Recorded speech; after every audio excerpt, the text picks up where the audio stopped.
America isn't just neon lights in Times Square, sunny beaches in Miami, or the endless traffic of Los Angeles.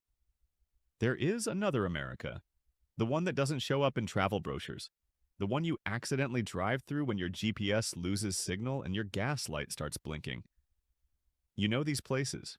Small towns with white picket fences where the grass is a little too green, the smiles are a little too wide, and the silence is so thick you could cut it with a knife. In horror movies, this is usually the part where the main character makes a wrong turn. But the problem is, these towns actually exist. Today, we are going on a road trip you'll probably wish you could forget. We're diving into 11 small towns in the US where you are definitely not welcome. Places where ancient cults run the local government, where the ground literally burns beneath your feet, and where the radiation levels are higher than your credit score. Locals here don't just give you dirty looks, they beg you to leave. And if you stay after dark, well, don't say I didn't warn you. So lock your doors, roll up your windows, and check your fuel gauge. We're counting down the creepiest towns in America. Number 11, Colorado City, Arizona, the town where you are always being watched. Kicking off our list at number 11 is a town that looks like a set piece for The Handmaid's Tale, except the director here is real life, and there are no commercial breaks. Welcome to Colorado City, Arizona, or as neighboring towns call it, the place where time stopped in the 19th century and common sense packed its bags and left. At first glance, it looks like a standard, dusty town on the Utah border. But slow down and you'll notice something off. High fences. I'm talking prison-level high fences around every home. Women in old-fashioned prairie dresses who never look you in the eye. And black SUVs with tinted windows that will start trailing your car the second you cross the city limits. What's the catch? For decades, this town was the headquarters of the fundamentalist Mormons, the FLDS, run by Warren Jeffs. And even though their leader is locked up, his shadow still hangs over the entire town. The local police force? They used to be called the God Squad, answering to the church, not the law. Outsiders here aren't just disliked, they are hated. Colorado City by the numbers. Population around 4 to 500 people. Vibe check, paranoia level 10 out of 10. Your one rule for tourists, do not wear red. Seriously. The color red was banned by the cult leader, and if you show up here in a red t-shirt, you become an instant target for every staring eye in town. Picture this. You step out of your car to stretch your legs. It's 100 degrees. The heat is suffocating. The street is empty, but you can feel it. Dozens of eyes watching you from behind drawn curtains. You try to wave at a local, and they cross the street just to avoid your shadow. There's no Starbucks here, no movie theater, and seemingly no joy. Just high walls and secrets. You might not get your tires slashed openly, but the psychological pressure is heavy enough to make you slam on the gas pedal yourself. Colorado City is a grim reminder that in America, freedom is sometimes just a suggestion. The verdict? Unless you're a fan of dystopian architecture and awkward silences, keep driving. But if you think religious fanatics are scary, just wait until we get to the town where the danger doesn't come from people. It comes from nature itself, and it's out for revenge. Number 10. Peacher, Oklahoma, the toxic ghost town. At number 10, we have a place that proves the government is willing to pay you to leave, if the situation is apocalyptic enough. Welcome to Peacher, Oklahoma, the town that literally poisoned itself out of existence. Decades ago, Peacher was a booming mining hub. They supplied the lead and zinc for both world wars. Patriotism was high, money was flowing. But there was a catch. They left behind massive mountains of toxic waste called chat piles. These things looked like sand dunes and kids used to play on them. They brought the toxic dust home on their clothes, in their hair, everywhere. The result? Peacher became the most toxic town in America. The ground started collapsing into hollowed-out mines. Sinkholes swallowed houses whole. And the children? Their blood lead levels went off the charts. Peacher by the numbers. Official status: a Superfund site, which is government speak for do not touch. Population: 0. The post office closed for good in 2009. Danger level: high, unless you enjoy breathing heavy metals. Picture this. You drive through Peacher today. It feels like everyone vanished mid-dinner. Toys are still in the yards. Churches stand empty with Bibles on the pews. But the strangest part, the giant mountains of waste are still there, looming over the empty streets like tombstones. In 2008, an EF4 tornado ripped through the town, destroying what was left. It was like nature looked at Picher and said, "Let me finish the job." If you visit, bring a Geiger counter, or better yet, just look at it on Google Earth. Because breathing the air in Peacher is basically smoking a pack of cigarettes made of lead. Number 9. Centralia, Pennsylvania, the town that burns from within. If Peacher is toxic, our number 9 spot is literally straight out of hell. This is Centralia, Pennsylvania, and if it looks familiar, it's because this town was the real-life inspiration for the horror movie Silent Hill. Imagine a fire starting in a coal mine in 1962. Now imagine that fire never went out. For over 60 years, a massive inferno has been raging underneath the streets of this town. It's burning right now as you watch this video. The government tried to put it out. They failed. Then the ground started getting warm. Then smoke started hissing out of cracks in people's backyards. Then a 12-year-old boy almost fell into a sinkhole that opened up under his feet in his backyard. That's when everyone realized the floor is literally lava. Centralia by the numbers. Underground temperature can reach over 1,000 degrees Fahrenheit. Remaining residents, less than 5. Yes, some people refuse to leave. Estimated burn time. Experts say the fire could burn for another 250 years. Picture this. It's a foggy morning. You're walking down a cracked highway covered in graffiti. It's quiet. Too quiet. Suddenly you see white smoke rising from the asphalt. It smells like sulfur, rotten eggs, and danger. You realize that just 20 feet below your sneakers, an unstoppable fire is eating the earth. Most of the houses are gone, bulldozed by the state.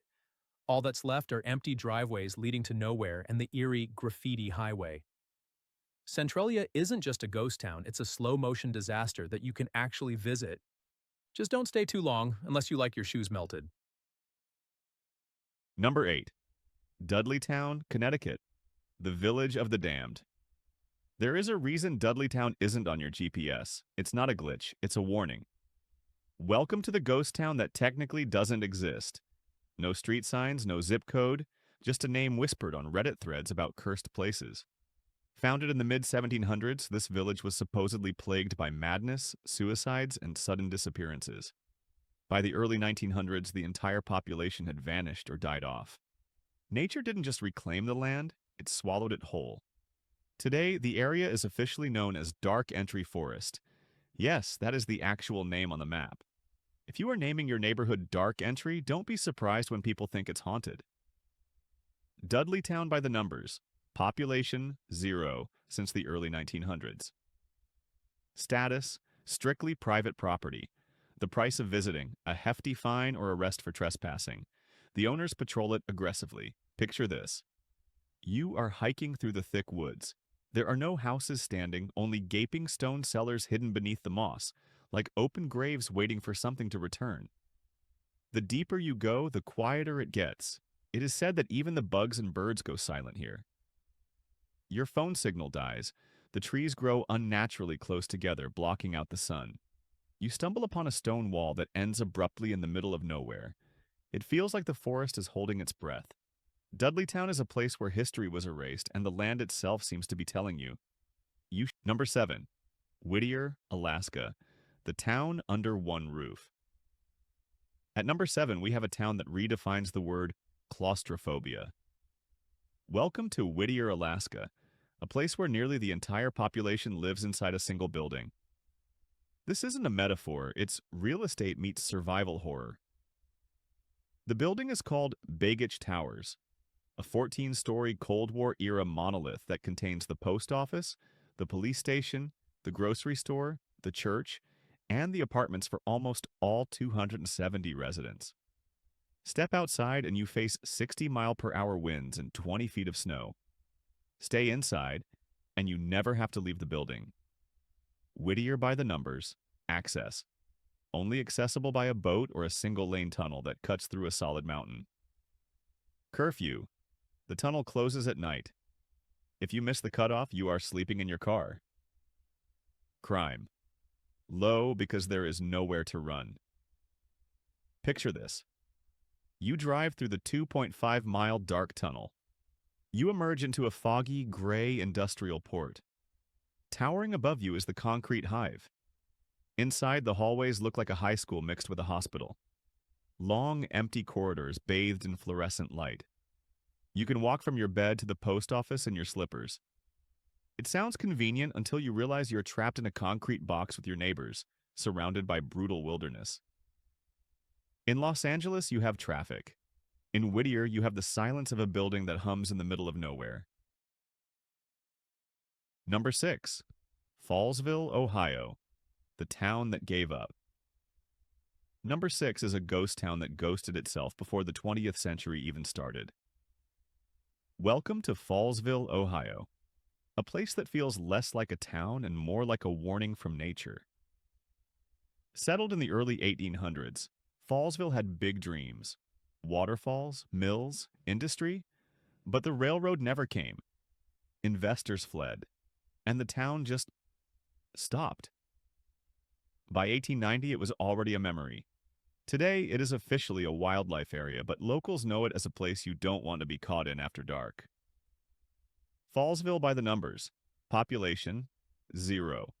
Real estate, just suspicious stone foundations hiding in the woods. Landmarks, a 20-foot waterfall located right next to a trail ominously called Dead Man's Hollow. Picture this. You are hiking alone. The trees are dense, blocking out the sky. You stumble upon a stone wall covered in moss, the basement of a home that no longer exists. The air gets colder. The sound of the waterfall is loud, but underneath it there is a heavy, unnatural silence. There are no streetlights, no paved roads, just gravity fighting whatever stones are still standing. In Miami, you risk hurricanes. In Fallsville, you risk wandering into a story that was erased on purpose. It's not just abandoned, it feels deleted. Number 5. Nome, Alaska, the town where people vanish. At what point do missing person reports stop being bad luck and start being a pattern? Nome, Alaska might have the answer, and you probably won't like it. This is the literal edge of nowhere. Perched on the brink of the frozen Bering Sea, Nome is isolated. No highways connect this town to the rest of Alaska. If you want in or out, you fly or you sled. That's it. But the isolation isn't the creepy part. Since the 1960s, dozens of people, mostly visitors and locals, have vanished here. Gone. No remains, no signs, no closure. FBI files pile up. Theories range from serial killers to hypothermia, and yes, even the alien abduction theories from the movie The Fourth Kind. Known by the numbers: average winter temp, 10 before wind chill. Think freezer door left open in a hurricane. Missing persons. At least 24 unsolved disappearances between 1960 and 2004. Cost of living sky high because everything has to be flown in. Picture this. You walk outside. You can see for miles, just endless white tundra and frozen ocean. The air sparkles with ice crystals. It is dead silent. There is no one around. The landscape is beautiful, but it feels indifferent to your existence. If you walk too far, the white horizon swallows you. Search parties fail here. Drones get lost in the wind. In Las Vegas, what happens stays hidden. In Nome, Number 4. Cairo, Illinois. The city that erased itself. Cairo, Illinois isn't haunted by ghosts. It is haunted by the choices it made and the silence that followed. This is a city that was built to matter, but was left to rot. Sitting exactly where the Mississippi and Ohio rivers meet, this place should have been a booming metropolis. Once known as Little Chicago, it was rich, busy, and full of promise. But racial tensions and economic collapse in the mid-20th century tore it apart. Instead of evolving, the town emptied out. Businesses left, residents followed, and entire city blocks were demolished. Cairo by the numbers. Population dropped from over 15,000 to under 1,600 today. Real estate. You can buy a historic mansion here for the price of a used car. Median home price is around $33,000, but nobody wants them. Status. A modern ruin. Picture this. You step onto a sidewalk lined with grand Victorian houses, but look closer. The porches are sagging. The windows are boarded up with plywood. The grand arches of the downtown district now frame nothing but empty sky and weeds. There is no grocery store, no hospital, no functioning movie theater. Just crumbling bricks and streetlights that flicker over empty intersections. In some towns, time moves too fast. In Cairo, time just gave up. Number 3. Helltown, Ohio. The evacuation that no one can explain. How do you evacuate an entire town overnight and never give a straight answer why? Welcome to Helltown, Ohio. Technically, this is part of Boston Township. In 1974, the federal government swooped in, bought up the homes, and evicted the residents to create a national park. Or so they said. But they didn't tear the houses down immediately, they boarded them up. They put up heavy barricades, they painted U.S. government property on the doors. And then the rumors started. People claimed a chemical spill caused a mutation in the local wildlife. Others whispered about government experiments. Helltown by the numbers. Population, 0. Official name, Boston Township.